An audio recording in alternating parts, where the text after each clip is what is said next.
Hello, everyone. Thanks for tuning in today to the HigherHer podcast produced by Talent Collective, our global community for women in talent acquisition. I'm Natalie Stones, one of the co-founders of Talent Collective, and I'm missing my co-host today. I'm riding solo, but I'm really excited to be joined today by Katrina from Join Talent. She's actually dialing in from the UK at the end of her week. So thank you for spending your evening with us. A little bit about Katrina. She has a really cool story. She, back in 2018, left a very well-paid corporate career. She was very successful with the aspiration of starting her own business. Much like many other women in our collective, we all just have these crazy dreams that aren't actually dreams. We really put the pedal to the metal and we make them happen.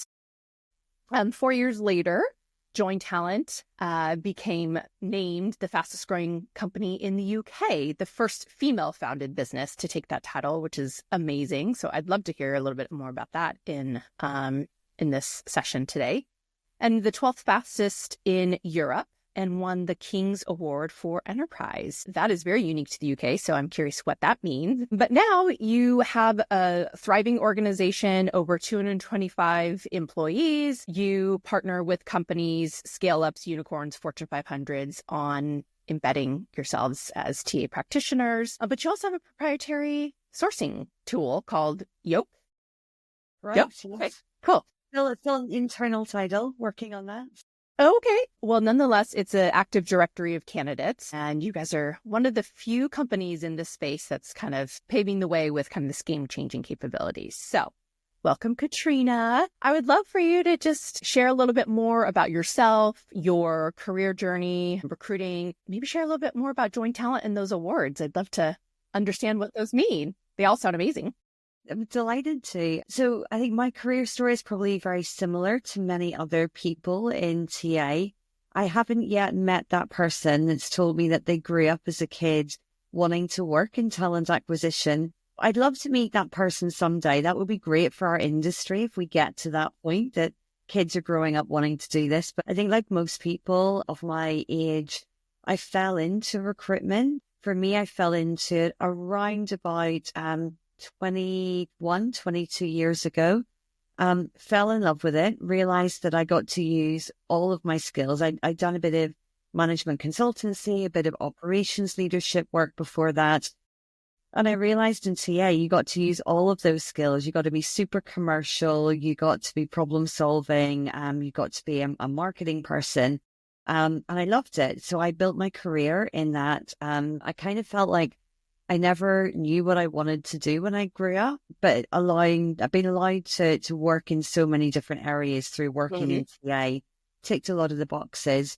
I ended up heading up recruitment at RBS, which was a big global job, and then as director of TA at Nationwide, which is a big firm over here in the UK. But I got to the point in around 2018 where it was actually a bad interview. That was probably the kick in the butt I needed. I just finished doing a massive transformation job at Nationwide, was getting the typical itchy feet of thinking, okay, it's about time to look at what's next. And I went for an interview at a very well-known global alcoholic drinks manufacturer. Mm-hmm. And it was a weird interview. The lady that interviewed me was not a TA background person. I had come from, running a team of over 100 recruiters with a big budget, running the largest cost efficiency program in the entire organization. And this lady kept saying to me, but how many requisitions will you manage? And I said, well, yeah, we're filling at the minute 5,000 to 10,000 a year. But in my last job, it was 35,000. But sometimes it's the complexity. And she went, no, you've misunderstood my question. How many requisitions are you managing? I don't know about you, but I don't know very many people that are hopeful about the world of work. And I'd like to change that. My name's Marcus Mossberger, and I started the Hope at Work podcast, where you'll find two things. Number one, really interesting guests. And number two, innovative ideas about the future of work. Check it out. And I was like, well, I mean, I could, but I'd get fired. if I walked into the CEO's office or the CHRO was like, shucks, I've been too busy to work on all of this stuff because I've been managing a bunch of recs, they'd quite rightly fire me. And I thought, wow, isn't that interesting that she's out there interviewing for a heavy hitter, big salary TA leader, and what she thinks that we can best spend our time on, even when you're, ostensibly working at the peak of your profession, is to manage your rec workload. And there's nothing wrong with managing a rec workload, but in what other industry would that happen? Right. Would they interview for a CFO and say, so the bookkeeping ledgers, right, how many of those you running yourself then? Of course they wouldn't. It would be ridiculous. But I took from it in the nicest way that was the disdain that she had for our profession. And it made me feel really down. And I left that. I had an 8-hour drive to get home from that interview. Wow. And I felt really down at the beginning of it. And I realized it wasn't so much that it was a bit weird, the interview. I realized that I could write on an A4 sheet of paper exactly what that company needed to do. I could write their entire roadmap based on what I'd heard her telling me of what they needed to do. And I knew what would be hard, what would be easy, what would be annoying, what might be fun. But it was really rinse and repeat. And so I just got to that point where I was like, wow, is this what I want to do for the next 20 years of my professional career? Do I want to be just going back around this circle, dealing with the same thing in companies, or do I want to take some of the stuff that's really frustrated me in this role in terms of the services I've not been able to hook into, and maybe go and try and see if I can do it myself? So that was kind of my epiphany moment. And then about 2 or 3 months later, I was sitting with the chairman of the board at a really well-known TA company, actually, that had just been bought by another company. And I was interviewing for a global CEO for this company. And we met a bunch of really lovely candidates. But every single one of them, when they started talking, all I could think was, I know your customers better than you. I know your market better than you. I know this company better than you. I could do this job better. But they were never, ever, ever going to put me as a woman without a college degree. I dropped out of college to do what I'm doing and build my career. And with a CV that said I had always worked in effectively HR for most of my career, they were never going to give me that seat on the other side of the table. And that was my second moment where I went, you know what? I don't want to be sitting here when I'm 60 years old thinking, what if? I'm willing to take a bet on myself. If I fall on my face, I fall on my face. I'm a big girl. Pick myself up and carry on. I can bet on myself to go back into a corporate job if that's what I have to do. But I want to give this a go. And that's what we did. That was 2018. And boy, was I naive about how hard it was to do that. But I'm really glad I made the move. Amazing story. Very inspirational, it sounds like. The poor experiences that really help drive decisions for a lot of people to start their businesses. I would say that Krista and I resonate with you a lot. We both, were heads of talent, heads of people at different companies. And after being laid off many of times, it's kind of like, okay, I want to create the destiny for my own career. I want to be, in control of my career, my finances, number one, but also realizing similarly to you that there are so many companies whose recruiting functions are broken. And me personally, I was very passionate. Instead of going and getting another full-time job, I wanted to do fractional where I can help impact multiple companies. So prior to starting Talent Collective, I did that with a couple companies. And I felt like I was learning a lot quicker because every company at different sizes, stages, vetting different tools for different company needs. They were hiring different kinds of industries. It was as equally lucrative for my career as it was for the partnership that they brought me on for. So I love your story. I also obviously love what Join Talent does because, you guys, lack of a better word, embed in and really help scale up those companies and set the right processes. So that's an amazing story. What are some of the future plans for the business? Anything kind of non-secretive that you'd love to share? Yeah, we're pretty transparent. The hard work in those first few years was building the service model and building the huge infrastructure that people don't see behind it. I take it as a huge compliment that a lot of people have tried to copy what we do because they're like, wow, it looks really easy. And listen, it's pretty much always guys, and it's pretty much always with a bit of a thread of, well, if she can do it, obviously I can smash that out of the park. And I'm like, bless your heart. On you go. If you think it's that easy, give it a go, because it's not. So building that huge infrastructure that we've got in the back end to make it seamless and make it fast and make it really work for our clients and for our team, that's been the hard bit. And you're never done with that, right? It's like building a TA function, right? You're never, ever done. You're constantly refining it. We've got a lot to always do on that, but we're not in a position where we're having to completely reinvent the wheel. So for us, it's really about growth, I guess, is the big thing for us at the minute, working with the right clients on the right projects. We've gone live in 4 new countries in the last 6 weeks alone. Yeah, crazy. We're now at a point where we're doing business in some countries that I've never even been to myself, which makes me feel like I need to get my passport out and go and do a bit more traveling. I'm like, wow, when I've got amazing new colleagues joining our team telling me about their fantastic countries, and I'm like, wow, I've not been to Armenia. I need to go make that happen later this year. So there's a lot of growth on that front. The other thing that we've been working really hard on, and it probably goes back to my story of falling into TA. I don't know about you, but outside of the standard, here's your diversity, equity, and inclusion training, I never had any training in how to do TA. I had to be one page ahead in the how to play the banjo book, right? I made that up as I went along, and provided that you could jazz hands it until you figured it out, you were good, right? That was the secret of my career, making that up, but doing it with confidence. And I always thought that was probably one of the issues with our profession, right? The fact that we don't have solid, recognized professional qualifications. So when I started the company, one of the very first things I invested in, which was tough when you're starting out, with, a self-funded company. But one of the first things was to build out that training material. So we've been building this huge wealth of end-to-end training material that takes you from the start of your career in in-house TA all the way through to being a TA leader or being a COE. Nice. And then I embarked, as I often do, thinking, how hard can it be to get this professionally, externally accredited? Very hard is the answer. I've heard that. Yeah. Yeah. But I was like, it can't be that hard. Let's just jump off that platform and do it. So, huge kudos to Annie, our HR director, who did so much of the backbreaking work on that in 2023 and 2024. But towards the end of last year, we finally got all of that training externally accredited.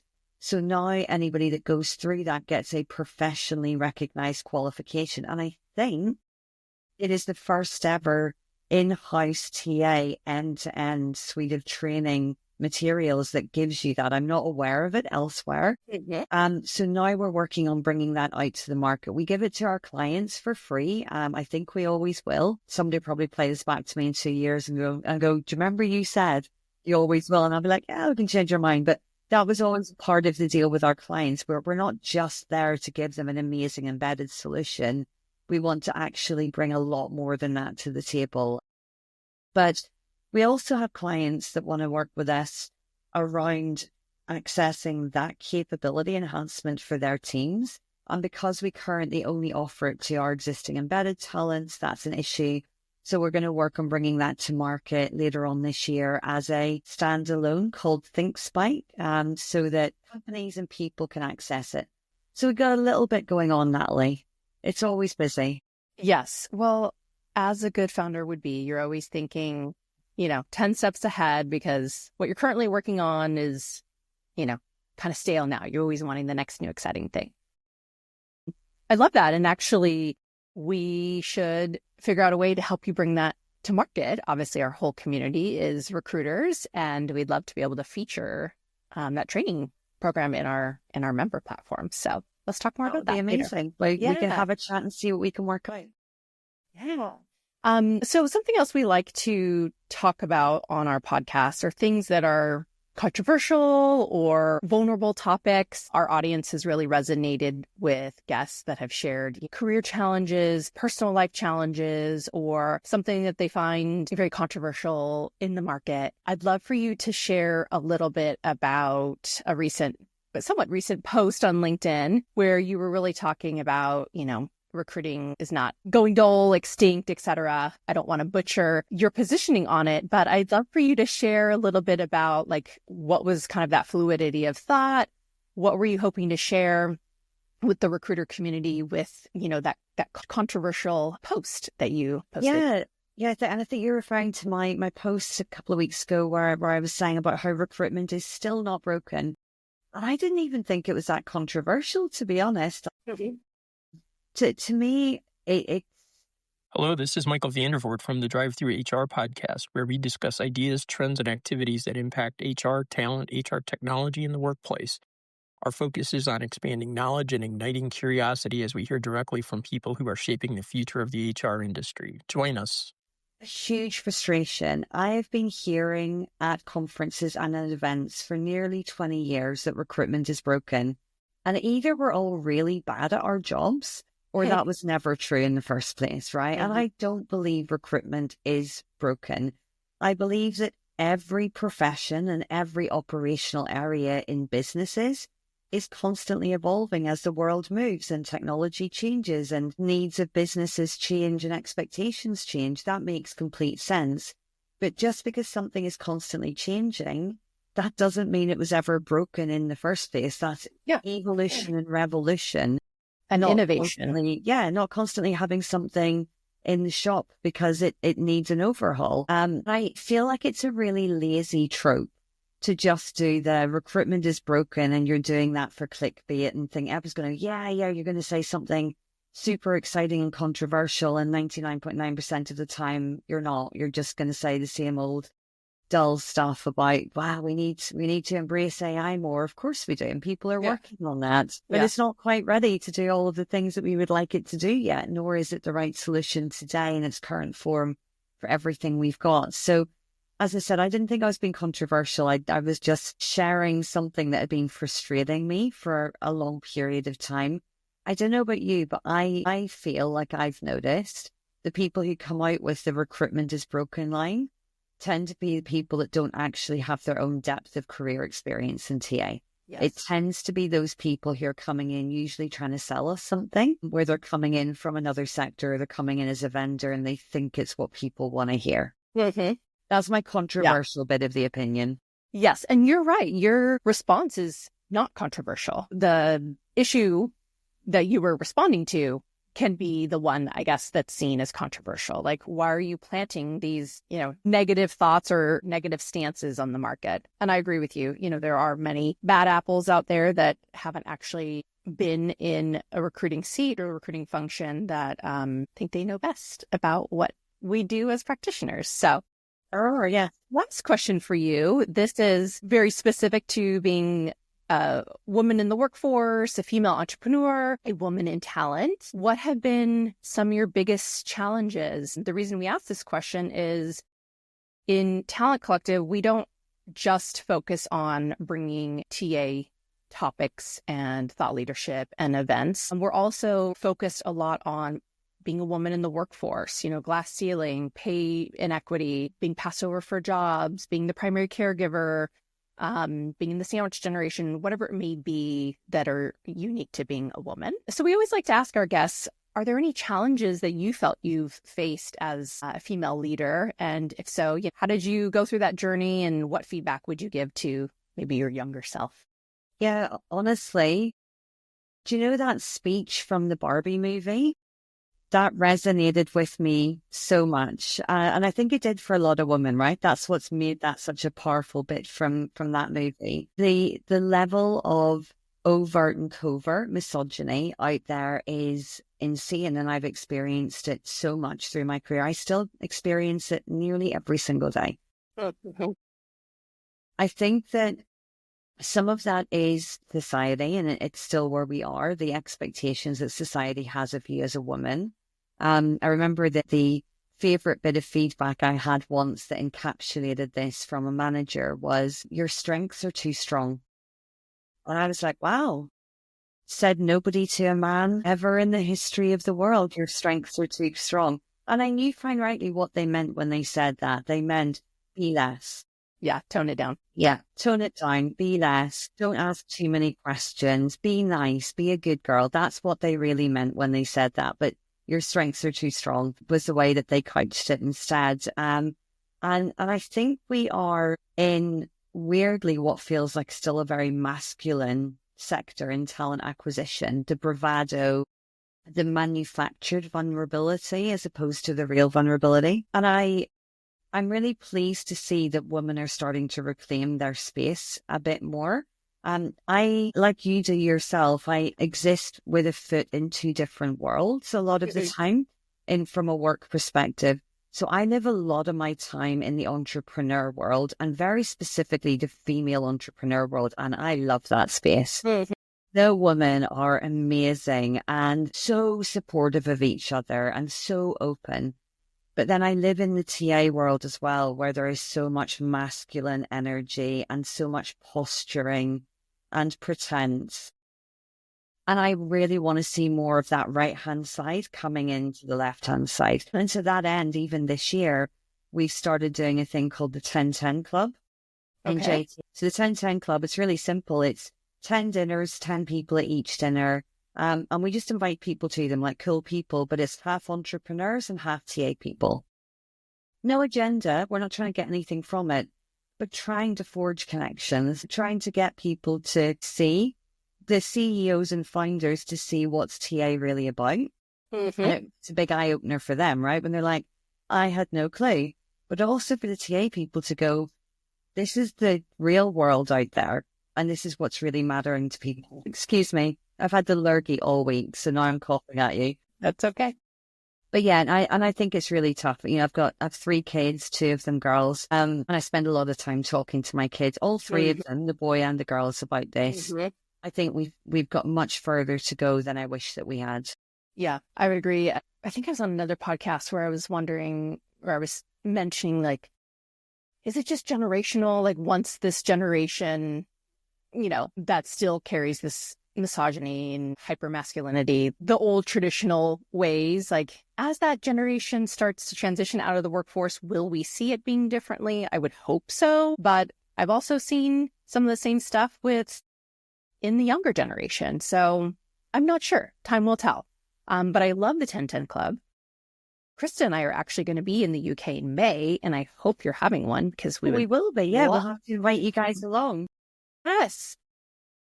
Gonna, shamelessly invite ourselves. We would love to be there. Very welcome. But yeah, I completely agree. And everything you're mentioning is part of the reason why Talent Collective exists. And it's part of our mission. We really want to help elevate women. We were working through kind of an informal conversation with Find Them. I'm not sure if you're familiar with them. They're a talent intelligence platform, and they're one of our partners. And we asked, is there a way you can pull some data to really fact check kind of our anecdotal feeling that we always feel like there's so many men in TA leadership, or they're the founders of TA tech companies.